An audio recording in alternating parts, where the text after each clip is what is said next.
This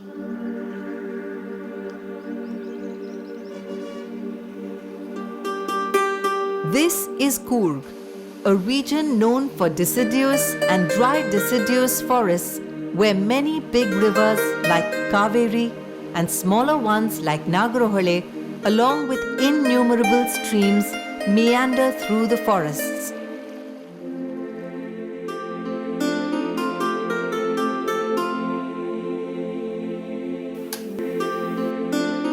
ಜೀವನದಲ್ಲಿ ಬೆಳಕು ಅತಿ ಪ್ರಾಮುಖ್ಯ ಅಂತ ನಂಗೆ ಗೊತ್ತಾಯ್ತು ಇಲ್ಲಿಗೆ ಮದುವೆಯಾಗಿ ಬಂದ ಮೇಲೆ.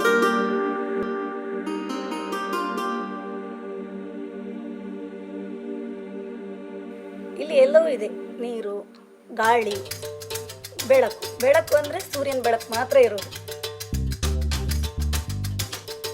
ಅಂದರೆ ನಮ್ಮ ಚೆಂಬು ಗ್ರಾಮ ಅಂದರೆ ಕೊಡಗಿನ ಒಂದು ಮೂಲೆ. ಅಂದರೆ ಕುದುರೆಪಾಯಿ, ಕಟ್ಟಪ್ಪಳ್ಳಿ, ಇನ್ನು ತೋರೆಮಲೆ ಅಂತೇಳಿ ಇನ್ನು ಹಲವು ಮಲೆಗಳ ಸೇರಿಬಿಟ್ಟು ಒಂದು ಕಾಡು ಪ್ರದೇಶ. ಮನುಷ್ಯರಿಗೆ ಅಂದರೆ ಒಂದು ಬೆಳಕಿಲ್ಲ, ನಡೆಯುವಂಥ ದಾರಿಗಳು ಸಮಸ್ಯೆ, ರೋಡ್ ಇಲ್ಲ. Chembu Pico Hydro Systems with KRDL or Karnataka Renewable Energy Development Limited, the nodal agency, there has been a significant development in the setting up of Pico hydro projects in Karnataka in the last 4 years. Since 2007, about 500 Pico hydro projects have been set up till date, and the numbers are increasing steadily. By March 2013, the number of installations expected is 700 to 800. ನಾವು ಕೂರ್ಗನ್ನು ಬಂದು 6 ವರ್ಷಗಳ ಹಿಂದೆ ನೋಡಿದಾಗ ಇಲ್ಲಿ ಬೇಕಾದಷ್ಟು ನೀರಿನ ಸೋರ್ಸ್ಗಳು ತುಂಬ ಇತ್ತು. ಇಲ್ಲಿ ಭಾಗಮಂಡಲ, ಮದೆನಾಡು ಮತ್ತು ಚೆಂಬು ಗ್ರಾಮ ಈ ಸುತ್ತಮುತ್ತಲ ಪ್ರದೇಶದಲ್ಲಿ ಇಲ್ಲಿ ವಿದ್ಯುತ್ ಶಕ್ತಿಯ ಅಳವಡಿಕೆ ಇನ್ನೂ ಆಗಿರಲಿಲ್ಲ. ಜೊತೆಗೆ ಅಲ್ಲಿಂದ ಇಲ್ಲಿಗೆ ತೊಗೊಂಡು ಬರೋದು ಸಹಿತ ಅಷ್ಟು ಸಾಧ್ಯದ ಮಾತಾಗಿರಲಿಲ್ಲ. ತೊಗೊಂಡು ಬಂದರೂ ಸಹಿತ ಮೇಂಟೈನ್ ಮಾಡೋದು ತುಂಬಾ ಕಷ್ಟ ಆಗ್ತದೆ. ಯಾಕೆಂದರೆ ಇಲ್ಲಿಂದ ಸಬ್ಸ್ಟೇಷನ್ ಮಿನಿಮಮ್ 30 ಕಿಲೋಮೀಟ್ರ್ ಇದೆ. ಹಾಗಾಗಿ ಇಲ್ಲಿರೋ ಜಾಗದಲ್ಲಿ ಇರ್ತಕ್ಕಂಥ ಸೋರ್ಸನ್ನು ಉಪಯೋಗಿಸ್ಕೊಂಡು ಪ್ರತಿ ಮನೆಗೂ ಸಹಿತ ಈ ವಿದ್ಯುತ್ತನ್ನು, ಪಿಕೋ ಹೈಡ್ರೋ ವಿದ್ಯುತ್ತನ್ನು ಕೊಡಬೇಕು ಅಂತೇಳಿ ತೀರ್ಮಾನ ಮಾಡಿಕೊಂಡು ನಮ್ಮ ಜೊತೆಗೆ ಕೆಲವು ಸೊಸೈಟಿಗಳು ಹಾಗೂ SQBIDF ಎಂಬ ಒಂದು ಸಂಸ್ಥೆ ಜೊತೆಗೆ ಇಲ್ಲಿಯ ಗ್ರಾಮ ಪಂಚಾಯತಿಯ ಸಹಕಾರದೊಂದಿಗೆ ಇಲ್ಲಿವರೆಗೂ ಸಹ 80 ಯೂನಿಟ್ಗಳನ್ನು ನಾವು ಅಳವಡಿಸಿದ್ದು. ಮತ್ತು ಈ 2012 ಮತ್ತು 13ನೇ ಸಾಲಿನಲ್ಲಿ ಮತ್ತೆ ಒಂದು 40 ಮನೆಗಳಿಗೆ ಈ ವಿದ್ಯುತ್ತನ್ನು ಅಳವಡಿಸಲಿಕ್ಕೆ ಶುರು ಮಾಡಿದ್ದೇವೆ. ಮುಂದಿನ ವರ್ಷದಲ್ಲಿ 2013-14ನೇ ಹಣಕಾಸು ಯೋಜನೆ ಒಳಗಡೆ ಇರ್ತಕ್ಕಂಥ ಎಲ್ಲ ಮನೆಗಳಿಗೂ ಸಹ ವಿದ್ಯುತ್ ತಯಾರಿಕೆ ಮಾಡಿ ಅವರವರೇ ಉಪಯೋಗಿಸ್ಕೊಳ್ಳಿಕ್ಕೆ ಆಗ್ತಕ್ಕಂಥ ವ್ಯವಸ್ಥೆಯನ್ನು ಕಲ್ಪಿಸಲಾಗ್ತಾ ಇದೆ. With about 20 years of life, this should generate sufficient power for a generation of people. Pico hydro systems have a significant impact on farmers and villagers who have no access to electricity.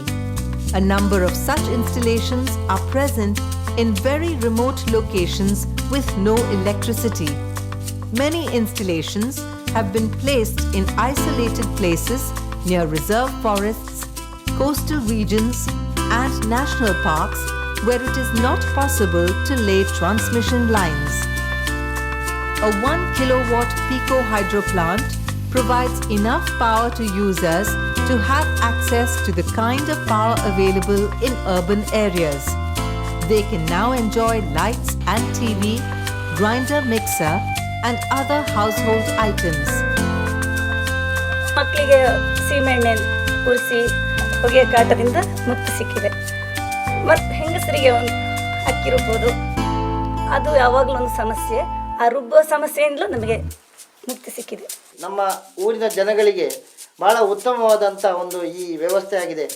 ಅಂದರೆ ಇವತ್ತು TV, ರೇಡಿಯೋಗೂ ಕೇಳುವಂಥ ಸಮಯ ಏನೋ battery ಗಿಟ್ರಿ ಹಾಕೊಂಡು ಕೇಳ್ತಾರೆ. ಈಗ ಆಗಲ್ಲ, ಪ್ರತಿ ಮನೆಗಳಲ್ಲಿ TV ನೋಡ್ತಾ ಇದ್ದಾರೆ. ಎಲ್ಲಿ ಯಾವ ನಮ್ಮ ದೇಶದಲ್ಲಿ ಏನು ನಡೀತದೆ ಅದನ್ನೆಲ್ಲ ನಮ್ಮ ಜನಗಳು ಈಗ ನಮಗೆ ಗೊತ್ತಾಗಲಿಕ್ಕೆ ಮುಂದೆ ನಾವೀಗ ಕರೆಂಟ್ ಇದ್ದವರಿಗಿಂತ ಮೊದಲು ಅವರೀಗ ನಮಗೆ ಮಾಹಿತಿ ಕೊಡ್ತಾ ಇದ್ದಾರೆ. ಅಂಥ ಒಂದು ವ್ಯವಸ್ಥೆ ಇಂಥ ಪ್ರಾಜೆಕ್ಟಲ್ಲಿ ಆದ್ದು ಭಾಳ ಒಂದು ನಮ್ಮ ಗ್ರಾಮದ ಜನಗಳಿಗೆ ಒಂದು ಹೆಮ್ಮೆಯ ವಿಷಯ. ನಾನು ಹವ್ಯಾಸಿ ಪತ್ರಕರ್ತೆ. ಮೊದಲೆಲ್ಲ ಪೆನ್ನು ಹಾಳೆಯಲ್ಲಿ ಬರಿತಾ ಇದ್ದೆ. ನೀರಿನ ಕರೆಂಟ್ ಬಂದ ಮೇಲೆ ಕಂಪ್ಯೂಟರ್ ಖರೀದಿಸಿ ಅದರಲ್ಲೇ ಬರಿತಾ ಇದ್ದೇನೆ. ನಮ್ಮಲ್ಲಿ ಕಾಲೋನಿಗಳಿದೆ, ಹರಿಜನ ಗಿರಿಜನ ಅಂತೇಳಿ ಕಾಡು ಗುಡ್ಡೆಯಲ್ಲಿ.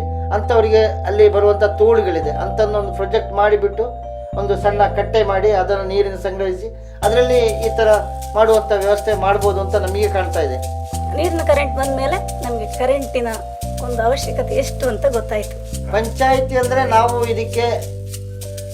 ಇದಕ್ಕೆ ಸಂಬಂಧಪಟ್ಟ ಅಧಿಕಾರಿಗಳು ಬಂದು ಇದನ್ನು ನಮ್ಮಲ್ಲಿ ಸಲಹೆ ಕೊಟ್ಟಾಗ ನಾವು ಅವರನ್ನು ಮನೆಗೆ ಕರ್ಕೊಂಡೋಗಿ ನೋಡಿ ಇಂಥ ವ್ಯವಸ್ಥೆ ಇದೆ ಇದನ್ನು ಮಾಡಿಸ್ಕೊಳ್ಳಿ, ಭಾಳ ಇದಕ್ಕೆ ಲಕ್ಷಗಟ್ಟಲೆ ಬೆಲೆ ಇದೆ, ಅದರ ಕೆಲಸ ಮಾಡಬೇಕು ಅಂಥದ್ದನ್ನು ನಿಮಗೆ ಸಬ್ಸಿಡಿಯಲ್ಲಿ ಅವರು ತಂದು ನಿಮ್ಮ ಮನೆಗೆ ಬಾಗಿಲಿಗೆ ಮುಟ್ಟಿಸ್ತಾ ಇದ್ದಾರೆ, ಇಂಥ ವ್ಯವಸ್ಥೆಯನ್ನು ಮಾಡಿಕೊಳ್ಳಿ ಅಂತೇಳಿ ನಾವು ಸಲಹೆ ಕೊಟ್ಟಿದ್ದೇವೆ. ಈ ಥರದ ವ್ಯವಸ್ಥೆ ಅವಕಾಶಗಳು ನಮ್ಮ ಭಾರತದಲ್ಲಿ ಬೇಕಾದಷ್ಟು ರಾಜ್ಯಗಳಲ್ಲಿದೆ.